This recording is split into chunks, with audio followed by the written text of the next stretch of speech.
അസ്സലാമു അലൈക്കും വറഹ്മത്തുള്ളാഹി. നിങ്ങൾക്ക് ഒരു കാര്യം അറിയോ? സ്വർഗത്തിലേക്ക് പോകാൻ നമ്മൾ കരുതുന്നത് പോലെ എപ്പോഴും വലിയ വലിയ കാര്യങ്ങൾ തന്നെ ചെയ്യണമെന്നില്ല. നമ്മുടെ ദിവസത്തിൽ വെറും കുറച്ച് മിനിറ്റുകൾ കൊണ്ട് ചെയ്യാൻ കഴിയുന്ന ചില കാര്യങ്ങളുണ്ട്. പക്ഷേ നമ്മൾ പലപ്പോഴും അതൊന്നും ശ്രദ്ധിക്കാറില്ല. നമസ്കരിക്കാൻ സമയം കണ്ടെത്താൻ പോലും ബുദ്ധിമുട്ടുന്ന ദിവസങ്ങളുണ്ട്. മനസ്സ് ശരിയല്ല, ഒരുപാട് ചിന്തകളാണ്, വീട്ടിൽ പ്രശ്നം, പഠനത്തിൻ്റെ സമ്മർദ്ദം, ജോലിയുടെ തിരക്ക്, ആരോടെങ്കിലും ഉണ്ടായ പ്രശ്നം, ചിലപ്പോൾ നമ്മൾ ചെയ്ത തെറ്റുകളെക്കുറിച്ചുള്ള കുറ്റബോധം, അങ്ങനെ പുറത്തും പ്രശ്നം ഉള്ളിലും പ്രശ്നം. അതിനിടയിൽ നമ്മൾ ചിന്തിക്കും, എനിക്ക് ഇബാദത്ത് ചെയ്യാൻ പോലും ശരിക്കും കഴിയുന്നില്ലല്ലോ, അള്ളാഹുവിലേക്ക് എങ്ങനെ അടുക്കും, ഞാൻ ഇത്രയും തെറ്റുകൾ ചെയ്തിട്ട് ഇനി എന്ത് ചെയ്യും? നിങ്ങൾക്കും എങ്ങനെയൊക്കെ തോന്നിയിട്ടുണ്ടെങ്കിൽ ഈ ഓർമ്മപ്പെടുത്തൽ നിങ്ങൾക്കുള്ളതാണ്. കാരണം അള്ളാഹുവിലേക്ക് അടുക്കാൻ തുടങ്ങേണ്ടത് വലിയ കാര്യങ്ങളിൽ നിന്നാകണമെന്നില്ല, ചെറിയ കാര്യങ്ങളിൽ നിന്ന് തന്നെ തുടങ്ങാം. നബി സല്ലല്ലാഹു അലൈഹി വസല്ലം തങ്ങൾ നമ്മെ പഠിപ്പിച്ചത് അള്ളാഹുവിന് ഏറ്റവും പ്രിയപ്പെട്ട അമലുകൾ ചെറിയതായാലും സ്ഥിരമായി ചെയ്യുന്ന അമലുകളാണെന്നാണ്. അതുകൊണ്ട് ഇന്ന് നമുക്ക് 5 കാര്യങ്ങൾ നോക്കാം. നമ്മുടെ ജീവിതത്തിൽ വലിയ മാറ്റങ്ങൾ ഉണ്ടാകാൻ കഴിയുന്ന ചെറിയ കാര്യങ്ങൾ. അതിൽ ഒന്നാമത്തെ കാര്യം ദിക്റുകൾ ചൊല്ലുക എന്നതാണ്. നമ്മൾ പലപ്പോഴും പറയും, എനിക്ക് സമയം കിട്ടുന്നില്ല. പക്ഷേ ദിക്ർ ചെയ്യാൻ എത്ര സമയം വേണം? നമ്മൾ യാത്ര ചെയ്യുമ്പോൾ നമുക്ക് ദിക്റുകൾ ചൊല്ലാം.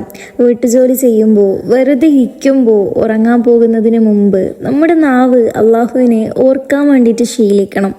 ഉദാഹരണത്തിന് സുബ്ഹാനല്ലാഹി വബിഹംദിഹി എന്ന് പറയാം. നബി സല്ലല്ലാഹു അലൈഹി വസല്ലം തങ്ങൾ പറഞ്ഞിട്ടുണ്ട്, ഒരാൾ ഒരു ദിവസം 100 തവണ സുബ്ഹാനല്ലാഹി വബിഹംദിഹി എന്ന് പറഞ്ഞാൽ അവൻ്റെ പാപങ്ങൾ കടലിലെ നുരയോളം ഉണ്ടായിരുന്നാലും പൊറുക്കപ്പെടുമെന്നാണ്.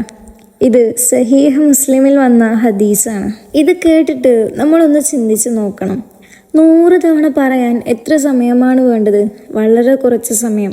പക്ഷേ പ്രതിഫലം എത്ര വലുതാണ്. അതുകൊണ്ട് ഇന്ന് മുതൽ ഒരു ചെറിയ ശീലം നമുക്ക് തുടങ്ങാം. ദിവസവും 100 തവണ പറയാൻ വേണ്ടിയിട്ട് നിങ്ങൾ ശ്രമിക്കുക. ഒറ്റയടിക്ക് കഴിയുന്നില്ലെങ്കിൽ സമയമെടുത്ത് പറയാം. പ്രധാനപ്പെട്ടത് നിർത്താതെ ചെയ്യുക എന്നുള്ളതാണ്. രണ്ടാമത്തെ കാര്യം ആയത്തുൽ കുർസി. നമ്മളിൽ പലർക്കും ആയത്തുൽ കുർസി അറിയാം, പക്ഷേ അറിയുന്നത് മാത്രം പോരാ, അത് നമ്മുടെ ജീവിതത്തിൻ്റെ ഭാഗമാക്കാനും ശ്രമിക്കണം. പ്രത്യേകിച്ച് നമസ്കാരത്തിന് ശേഷവും ഉറങ്ങുന്നതിന് മുമ്പും ആയത്തുൽ കുർസി പാരായണം ചെല്ലുന്നത് ശീലമാക്കാം. ആയത്തുൽ കുർസി എന്നത് അള്ളാഹുവിൻ്റെ മഹത്വവും അവൻ്റെ പൂർണ്ണമായ അധികാരവും വിവരിക്കുന്ന വളരെ മഹത്തായ ആയത്താണ്. അള്ളാഹുവിന് ഉറക്കമില്ല, അവന് മയക്കമില്ല, ആകാശങ്ങളിലും ഭൂമിയിലും ഉള്ളതെല്ലാം അവൻ്റെതാണ്. അപ്പോൾ നമ്മൾ ആയത്തുൽ കുർസി ഓതുമ്പോൾ വെറുതെ ഒരു ആയത്ത് വായിക്കുകയല്ല, അള്ളാഹു ആരാണെന്ന് ഓർത്തുകൊണ്ടാണ് വായിക്കുന്നത്. അതുകൊണ്ട് തന്നെ മനസ്സിലാക്കി ഓതാൻ വേണ്ടിയിട്ട് ശ്രമിക്കണം. ഉറങ്ങുന്നതിന് മുമ്പ് ഫോൺ നോക്കാൻ നമ്മൾ 10 മിനിറ്റ് 20 മിനിറ്റ് അങ്ങനെ കൂടി ഒരുപാട് സമയം നമ്മൾ ഫോൺ നോക്കുന്നുണ്ട്.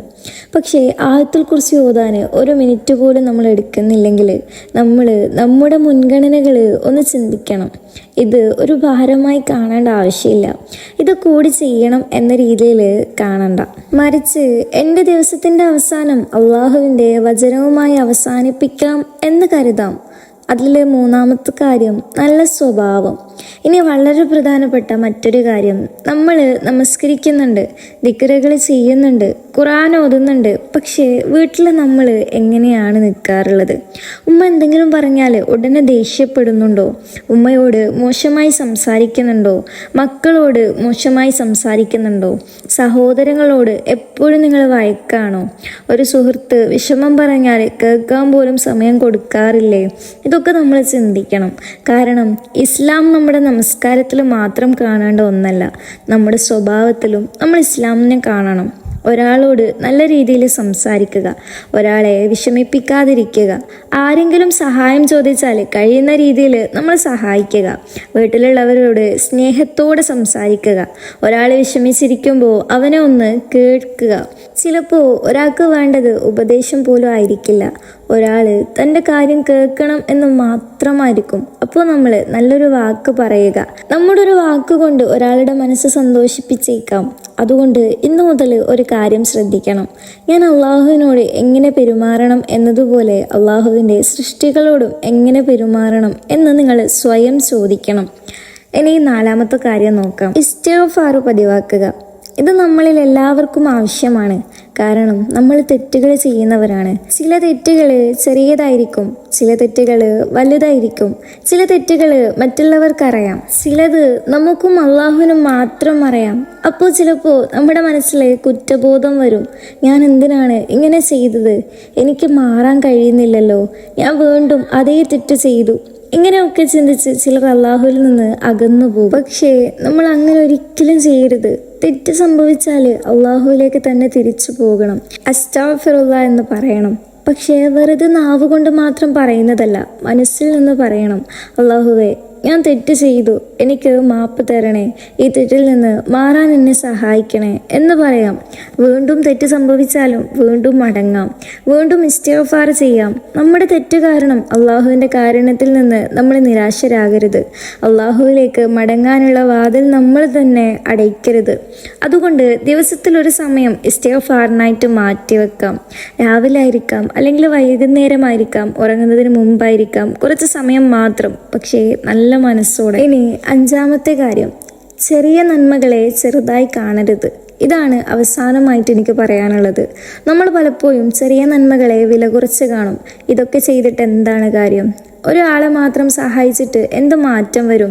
ഒരു നല്ല വാക്ക് പറഞ്ഞാൽ എന്താണ് കിട്ടുന്നത് എന്നൊക്കെ നമ്മൾ ചിന്തിക്കും. പക്ഷേ നമുക്കറിയില്ലല്ലോ അള്ളാഹുവിൻ്റെ അടുക്കൽ ഏത് നന്മയാണ് നമുക്ക് വലിയ പ്രതിഫലത്തിന് കാരണമാകുന്നത് എന്ന്. അതുകൊണ്ട് ചെറിയ നന്മകളൊന്നും ഉപേക്ഷിക്കരുത്. വീട്ടിൽ ആരെയെങ്കിലും സഹായിക്കുക, മാതാപിതാക്കളോട് നല്ല രീതിയിൽ സംസാരിക്കുക, ഒരാൾക്ക് ആവശ്യമുള്ളപ്പോൾ സഹായിക്കുക, ഒരാളെ വിഷമിക്കുന്ന സമയത്ത് നല്ല വാക്ക് പറയുക, അല്ലാതെ അയാളെ വിഷമിപ്പിക്കുന്ന കാര്യങ്ങൾ വീണ്ടും വീണ്ടും പറയാതിരിക്കുക. ഭക്ഷണം കഴിച്ച ശേഷം അള്ളാഹുവിനെ നമ്മൾ സ്തുതിക്കുക, അൽഹംദുലില്ലാ പറയുക. ഇങ്ങനെ നമ്മുടെ സാധാരണ ജീവിതത്തിലെ കാര്യങ്ങൾ പോലും അള്ളാഹുവിനെ ഓർത്തുകൊണ്ട് ചെയ്യാൻ വേണ്ടിയിട്ട് നമ്മൾ പഠിക്കണം. നമ്മൾ ചെയ്യുന്ന നല്ല കാര്യങ്ങളുടെ എണ്ണം മാത്രം നോക്കേണ്ട ആവശ്യമില്ല, അത് എത്ര ആത്മാർത്ഥതയാണെന്നാണ് നമ്മൾ നോക്കേണ്ടത്. കാരണം നബി സല്ലല്ലാഹു അലൈഹി വസല്ലമ തങ്ങൾ പറഞ്ഞിട്ടുണ്ട്, ചെറിയതായാലും സ്ഥിരമായി ചെയ്യുന്ന അമലുകളാണ് അള്ളാഹുവിന് ഏറ്റവും പ്രിയപ്പെട്ടതെന്ന്. ഇനി നമുക്ക് എന്ത് ചെയ്യാം? ഇത്രയും കേട്ടിട്ട് നാളെ മുതൽ ജീവിതം മുഴുവൻ മാറ്റാൻ വേണ്ടിയിട്ട് നിങ്ങൾ ഒരിക്കലും ശ്രമിക്കരുത്. അങ്ങനെ വലിയ തീരുമാനമെടുത്തിട്ട് കുറച്ച് ദിവസം കഴിഞ്ഞ് എല്ലാം നിർത്തുന്നതിന് പകരം ചെറിയതായിട്ട് തുടങ്ങാം. ഇന്നു മുതൽ ദിവസവും ദിക്ർ ചെയ്യാം, നമസ്കാരങ്ങളെ കൃത്യമായി പാലിക്കാൻ വേണ്ടിയിട്ട് കൂടുതൽ ശ്രദ്ധിക്കാം, ആയത്തുൽ കുർസി പാരായണം ചെയ്യാൻ വേണ്ടിയിട്ട് ശീലിക്കാം, ദിവസവും ഇസ്തിഗ്ഫാർ ചെയ്യാം, വീട്ടിലുള്ള ഒരാളോട് കുറച്ചുകൂടി സ്നേഹത്തോടെ സംസാരിക്കാം, ഒരാൾക്ക് ഒരു ചെറിയ സഹായം ചെയ്യാം. ഇതൊക്കെ ചെറിയ ചെറിയ കാര്യങ്ങളാണ്. പക്ഷേ ഇവ സ്ഥിരമായി ചെയ്യാൻ കഴിഞ്ഞാൽ നമ്മുടെ ജീവിതത്തിൽ തന്നെ മാറ്റം വരും.